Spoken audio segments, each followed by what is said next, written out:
State whether the following number is rational number.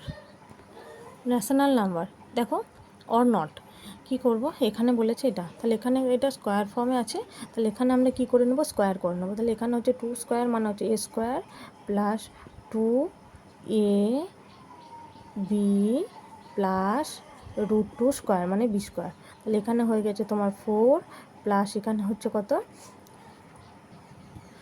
2ab মানে এখানে হচ্ছে তোমার 4√2 প্লাস হচ্ছে 2, তাহলে এখানে হয়ে গেল তোমার 6 প্লাস 4√2। দেখো এখানে রুট চলে আসছে মানে স্কোয়ার রুট ওভার চলে আসছে, তাহলে এখানে কিন্তু এটা রেশনাল নাম্বার নয়, ঠিক আছে, এটা হচ্ছে ইরেশনাল নাম্বার। তাহলে এখানে লিখে নেবো therefore this number is irrational number.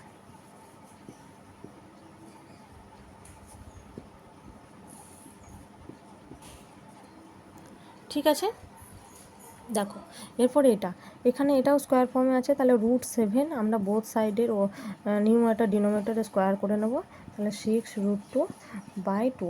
Rational number মানে p/q ফর্মে তোমাকে লিখতে হবে। এখানে হচ্ছে √7 মানে হচ্ছে 7/6√2 × 6 6√2 × 6√2, এখানে হয়ে যাচ্ছে কত না 6 6 36 √2 × √2 মানে 2, তাহলে এখানে হবে তোমার 72। ওকে, তাহলে এখানে আমরা লিখে নেবো 72। তা দেখো 7/72, তাহলে এটা হচ্ছে p/q ফর্মে লেখা যাচ্ছে, এখানে q নট ইকুয়াল টু 0। হ্যাঁ, স্যাটিসফাই করে যাচ্ছে বললাম রেশনাল নাম্বারে, তাহলে এটা বলতে পারি this number is rational number. Number is rational number.